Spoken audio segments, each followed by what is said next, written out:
Om Shri Gurubhyo Namaha Harihi Om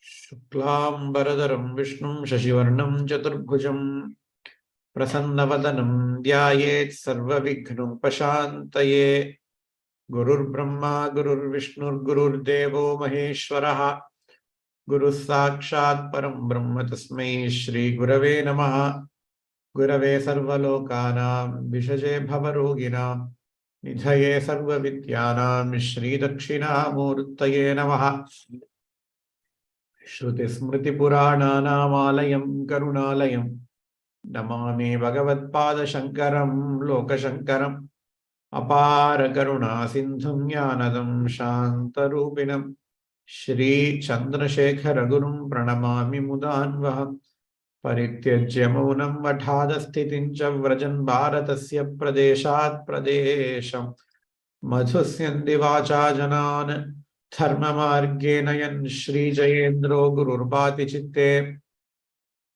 Namama Shankaran Vakya Vijayendra Saraswati Shri Gurum Sishtamar Ganunetaram Sanmati Pradam Sadguru Charanaravindaabhyan Namaha Shri Gurubhyo Namaha Harihi Om. So in today's Viveka Chudamani class, Acharya talks a little bit about meditation and samadhi. So before seeing those topics, we need to know something about the Ashtanga Yoga. So, Ashtanga Yoga is normally what we call it as yoga. What is Ashtanga Yoga? There is a philosophy behind the Ashtanga Yoga. And Ashtanga Yoga is a separate school of philosophy. It is a separate darshanam, just like Vedanta darshanam. And how we can apply the concepts of Ashtanga Yoga in Vedanta. And how does Adi Shankaracharya approach that? How does Krishna approach that in his Bhagavad Gita? So we need to see that introduction before going to the subject topic. Because today every Tom, Dick and Harry has started a yoga class. What is yoga? And there are some genuine yoga teachers as well. And there are many places where yoga is reduced to a breathing exercise. In many places, yoga has been reduced to just breathing exercise, or, you just move your limbs without understanding the real crux of yoga darshanam. Even though we don't accept the yoga as a darshanam, we accept yoga abhyasa. So these two are two different things. Yoga darshanam, yoga abhyasam. Those are two different things. So we will see what is yoga, what is yoga darshanam, what is yoga abhyasa. All those things we'll try to see in this class. So we all know yoga has been codified by Patanjali Maharshi. Yoga is one of the 6 Astika darshanas in our Sanatana Dharma. Darshanam, you can roughly translate as philosophy. So yoga, Mimamsa, Vedanta, Nyaya, Sankhya. So these are darshanas. These are philosophies, or, in modern day language, we can call it as schools of thoughts. Yoga is a school of thought. Vedanta is a school of thought. Mimamsa, Purva Mimamsa, Karma, it is a school of thought. Nyaya, it is a school of thought. Sankhya, it is a school of thought. And all these 6 darshanas, they are called as Astika darshanas. So, in our Indian philosophical system, we divide our darshanas into astika darshanas and nastika darshanas. So what is astika and nastika? If we see the current definition of astika and nastika does not apply there. Currently, we define astika as a person who believes in God. Nastika is a person who does not believe in God. That is what we currently have the definition. But in Shastra, astika and nastika, they have got a different meaning. Astika means which darshanas that accepts Vedas. They don't have to believe in God, but they have to accept Vedas. A person can still be accepting Vedas and Vedic tenets, and he can still reject God. That person will come under astika. So currently, astika means a person who believes in God. That is what we say. But that is not true. Astika is a person who accepts Vedas as Parama Pramana. So while saying Vedas, the concept of Atma is included, the concept of Punya Papa, the concept of Swarga Naraka. So he should be believing in Swargam Narakam. He should be believing in Punyam Papam. He should be believing in Atma. He should be believing in Karma theory. There are many births. And the birth, my current birth depends upon my previous birth. Depends upon the Papa Punyams of my previous births. So all these include in the Astika Darshanas, not necessarily belief in gods. Because there are several schools of philosophies, several schools of thoughts, which have their origin from the Vedas, but which reject God. Sankhya Darshanam, they don't have belief in God. They don't need a God. They say, Anu, one Anu combines with another Anu to make Dvi-Anu. Then Dvi-Anu will combine with another Anu to make Tri-Anus. And then whatever that we see today, it is all because of this Anu, they say. Anu, we can compare it to modern day atoms. We had atomic theory. We had atomic theory even before atoms were even discovered. But that is an Astika Darshana. It is a Nirishwaravada. It comes from Vedas, but it does not accept Bhagavan. Vedanta, on the other hand, it accepts Bhagavan. For Vedanta, if you want to be a Vedantin, Ishvara has to be accepted. Ishvara is everything. Saguna Ishvara, Nirguna Brahman, Saguna Ishvara there. So Vedanta is at the one end of Ishvaravada. Ishvaravada means accepting Bhagavan. Sankhya is another end of Ishvaravada. Nirishwaravada, it does not accept Bhagavan. All the other philosophies will come in between. Mimamsa does not accept Bhagavan. Purva Mimamsa does not accept Bhagavan. They will still do the yajnas that is prescribed in Vedas, but for them there is no need for Bhagavan. Yoga. Yoga is kind of agnostic to Ishvara. Even though in Yoga Sutra they say Ishvara Pranidhanaha is there. But even if Ishvara is not there, yogins will be accepting that to some extent. So yoga is also, it is not as accepting Bhagavan as Vedanta, but it is not as rejecting God as Mimamsa or Sankhya. So it falls somewhere in between. So these are called as Astika Darshanas. So Astika Darshana means that which believes in Vedas, that which stems from Vedas, that which has got a basis in Vedas, but it necessarily does not accept God. It does not necessarily accept God. So that is called as Astika Darshanas. There are also another group of philosophies. They are Bharatiya philosophies, Indian philosophies. They reject Vedas. They are Bharatiya philosophies, Indian philosophies, but with rejecting Vedas. So those darshanas are called as Nastika darshanas, Na Asti. What are they? Some of them are Buddha, Buddhist philosophies. So Buddhist philosophy, even though they accept karma, they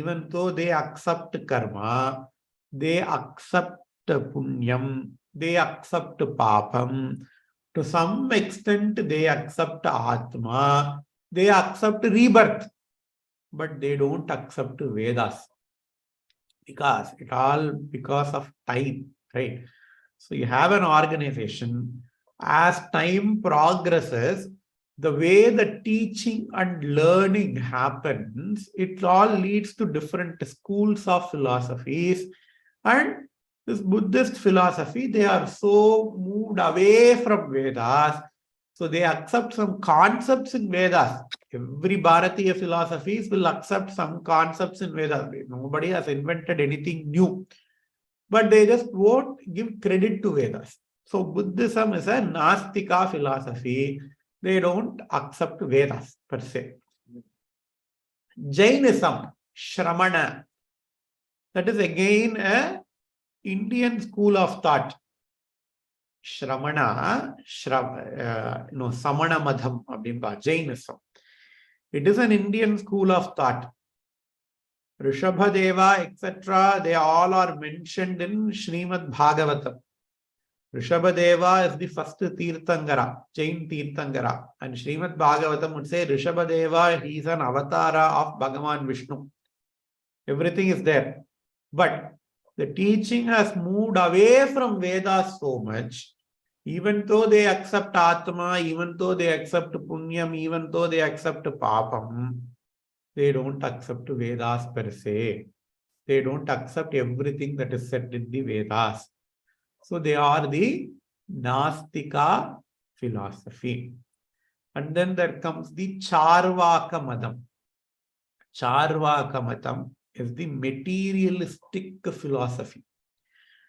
Charvaka Matam is the materialistic, consumeristic philosophy, where the Matam says, okay, whatever I do, it is for the pleasure of this body. Charvaka Matam does not accept Atma. But on the other hand, Buddhism and Jainism, they accept Atma to a certain extent. They say body is different, the indweller is different. They accept that. But for a Charvaka, they don't accept Atma. They don't accept Punyam. They don't accept Papam. They don't accept Swarga. They don't accept Ishvara. They don't accept Naraka. They don't accept rebirth. They don't accept Karma theory as well. You go to a Charvaka Mata and then you say, hey, why is that person suffering? The Charvaka will say he is suffering because he is stupid. He has got umpteen number of ways to make money. The goal of human birth is to make money. The goal of human birth is to enjoy pleasures. He can steal. He can beg. He can borrow. He can, lie. He can do anything to enjoy sense pleasures. Enjoying sense pleasures, making money is the only goal. Now, currently what we have right now, the society that we have right now, you can do anything. Everything is fair in love and war, they say, right? That is the philosophy of Charvaka Mata. So they had Charvaka Mata sutras as well. Just like how we have Brahma Sutra, just like how we have Dharma Shastras, everything has got sutras. Rishis were there. Even in Vedas, Charvaka Matham comes. Na sadasin, no sadasin. It is like an agnostic philosophy. So Charvaka is an out-and-out atheistic philosophy, which does not accept Vedas, which does not accept Bhagavan, which has no beliefs in ethical system, which has no belief in anything. It says, okay, I live this moment. As long as I enjoy this moment, I don't have to worry about future. My goal is to enjoy everything, each and everything surrounding me. That is the Nastika Mata. Like that, we have Astika philosophies, we have Nastika philosophies. So Astika philosophies are those philosophies which have stemmed from the Vedas, which believe in Vedas, which believe in karma theory, not necessarily in Ishvara or a personal Bhagavan. And Nastika philosophies are those philosophies which do not believe in Vedas.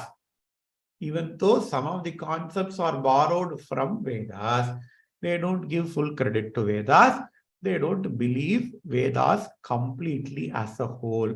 As a result, they also don't believe in Ishvara in the normal sense. But even if you go to a Buddhist temple, there will be gods. All the Buddhists and Jainist gods are borrowed from our Sanatana Dharma, because the core philosophy does not accept. But later people thought, okay, we need a god. Every god has been borrowed from the Hindus, like, Avalokita Ishvara. Buddha will also be sleeping, like, how our Vishnu sleeps, Buddha will also be sleeping. There is Saraswati in Buddhist. There is Buddhist Saraswati. There is Buddhist Rama. There is Buddhist Krishna. There is Buddhist Brahma. There is Buddhist Vishnu. There is Buddhist version of Ramayana. There is a Buddhist version of Mahabharata. There is a Jain version of Ramayana. There is a Jain version of Mahabharata. They believe in Ganesha as well. They believe in Saraswati as well. Recently, when the COVID attack started coming, Dalai Lama, who's the head of the Tibetan school of Buddhism, he prescribed a mantra which has been chanted by our Devi Upasakas. It says Tara mantra, Tare Tuttare Ture Swaha. So there is the Tara mantra, Tara Devi in the Dashamaha Vidya. He asked everybody to chant this mantra, Tare Tuttare Ture Swaha, Tare Tuttare Ture Swaha. This pronunciation will be a little bit different because they follow different language. They don't do anything in Sanskritam. They have Pali or Prakritam. So the pronunciation is different, but the mantra comes from our philosophies. So even though they believe in God, but the original core teachings, they don't believe in Vedas. Why we were talking about all these things about yoga. So yoga, it is an Astika Darshana. It has got basis in Vedas. Okay. So what is yoga? Yoga, in the Yoga Sutra, Patanjali Maharishi, he codified the yogas into Yoga Sutra. He says, Yogaha Chitta Vritti Nirodhataha. What is yoga? It is the stopping of Chitta Vritti. So Chittam is intellect. Vritti is modification. Chitta Vritti Nirodhataha means, whenever we see anything, we all have this colored glass. Right? If I have a green color glass, and if I see the world through the green color glass, everything will look green to me. If I wear a red color glass, everything will look red to me, right? In the same way, we view this world, we view this Srishti with certain prejudices. That is called as Chitta Vritti. We see this world with certain prejudices. We have likes, we have dislikes. So we project our likes and dislikes onto this world. No, that is why we can judge people by looking at them. I look at this person, somehow he doesn't feel good to me. He might be the best person in the world, but I have my own prejudices based on how a person looks, based on how a person talks, based on how a person conducts himself in the society. Right? Yoga, in a very basic sense, yoga is a philosophy, is a science in itself.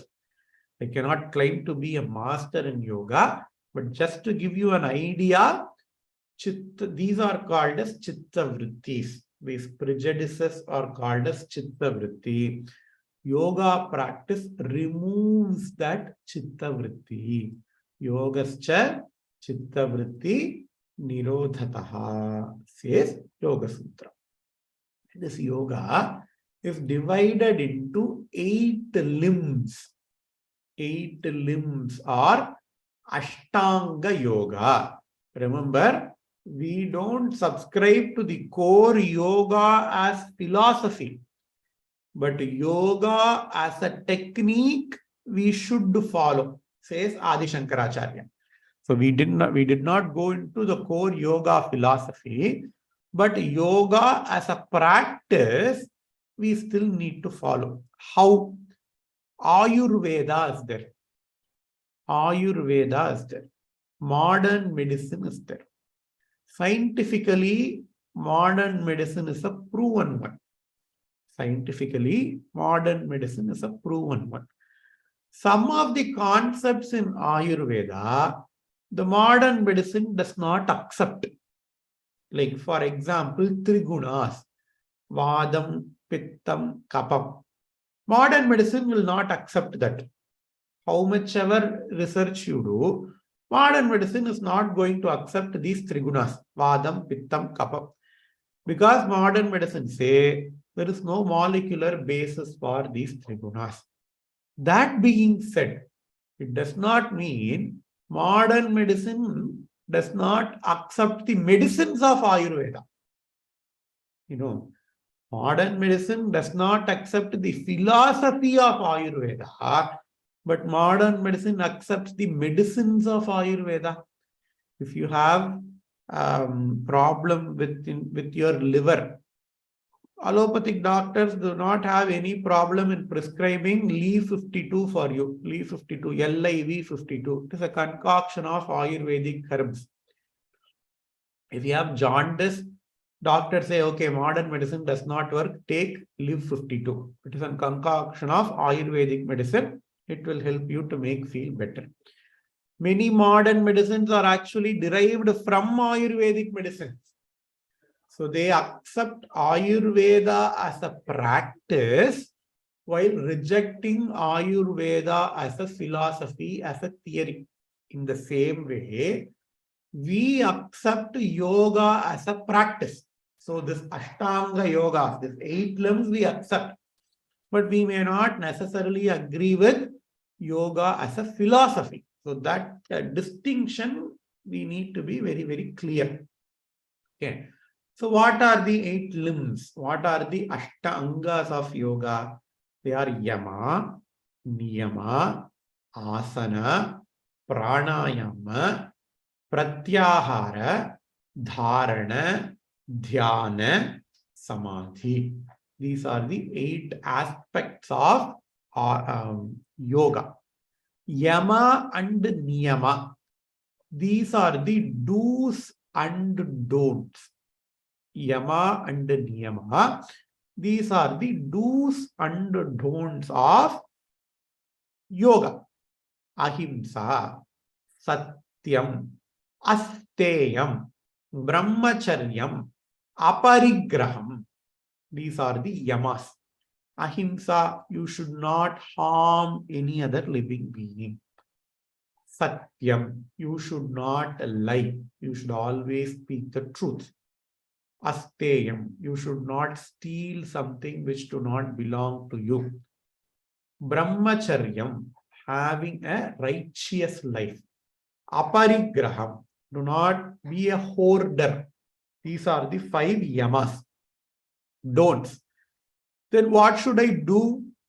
Saucham, Santosham, Tapas, Swadhyayam, Ishvara Pranidhanam. These are the niyamas. Niyamas means do's. Saucham, cleanliness. Take shower daily. Ours is the only dharma that prescribes, hey, you need to take shower. If we see any other religious text, personal hygiene will not be given any importance. But ours is a dharma that gives lots and lots of importance to personal hygiene as well. Santosha, contentment in one's life. Tapas, self-discipline. Swadhyaya, we are currently doing Swadhyaya, reading spiritual scriptures. And Ishvara Pranidhana, service to Bhagavan. So these are the niyamas. So yama and niyama are the do's and don'ts that are prescribed in yoga. So the problem with current yoga school is that they will only teach asanas and pranayama. Out of 8, they only teach 2. They don't teach yama or niyama. Yama or niyama is the basis. In fact, some of the Yoga Sutra Bhashyakaras, they say, following yama leads to niyama. Following niyama leads to asana. Following asana leads to pranayama. Following pranayama leads to pratyahara. Following pratyahara leads to dharana, dhyana and samadhi. So it is not parallel, it is sequential, they say. If you don't follow yama and niyama, how can we get asana shuddhi? How can we get asana siddhi? How can we do pranayama properly? We cannot do. So that is the problem with the modern yoga schools, which only teach yoga practices, which only not even all the practices, they will only teach the breathing exercises, yoga as an aerobic exercise, they say. So we should, even if we want to, we should learn yoga, but when we want to learn yoga, we should try to go to the traditional yoga schools. Not all these modern yoga schools where even they do not have the proper understanding of yoga philosophy. They don't teach yoga practice as a whole as well. So this is yama and niyama. Third one is asana. Asana is sitting in a proper procedure, proper posture. There are lots of asanas are there in yoga. So we have to make our body to sit in a proper posture for a length of time. Even if I want to sit and do a parayanam, many people these days, including me, cannot sit in one place for a long time because leg will pain, all the needles and pins will happen. Why? Because asanas was not being followed properly. Fourth is pranayama, breath control. Mahaperiva talks a lot about pranayama in his Deivathin Kural. Whenever we begin to do something, even if you are doing Sandhya Vandanam, first thing you do is pranayama. Because unless your breath is regulated, we cannot do anything wholeheartedly. The first thing that happens when you get agitated means you can be crying, you can be angry, you can have a panic attack. All these things, when you are not normal, the first thing that happens is your breath. You will be breathing heavily. See, for people with panic attack, they will be breathing very, very heavily. If you are crying, you will be breathing very, very heavily. If you are angry, you will be breathing very, very heavily as well. So your mood and the way that you breathe, they are highly interconnected. So what this pranayama does is reverse engineering. So normally what we see is when I have an agitation in my mind, when my mind is not calm, my breath will go faster. That is the observation that we see. What yogic practice does is the reverse. By regulating your breath, it makes your mind calm. So when my mind is not calm, my breath is not regulated, is what we see. But in yoga, it regulates your mind by regulating your breath. So by regulating your breath, it calms your mind. That is why even in modern days, if you go to hospitals and all, if somebody has got a panic attack, the psychiatrist or the doctors or the first aid workers, they will say, the first thing they say is take a deep breath. If somebody has got panic attack or if somebody is crying uncontrollably, if somebody has got a lot of agitation in their mind, the first thing that they should do is take a deep breath. If they could do the pranayama in a proper way, that is the best medicine. If they cannot do pranayama, they can regulate their mind by a physical process of breathing. Taking deep breath definitely helps in calming their mind. That is why, if a child is crying, the doctors prescribe, hey, ask the child to take deep breath. It helps to calm their mind, right? So all these are prescribed in Yoga Sutra. We have seen 4. There are still some points to see. So even in the next class, we will continue with yoga as a philosophy, yogic practices, and then we will see how the yogic meditation and the Vedantic meditation are connected.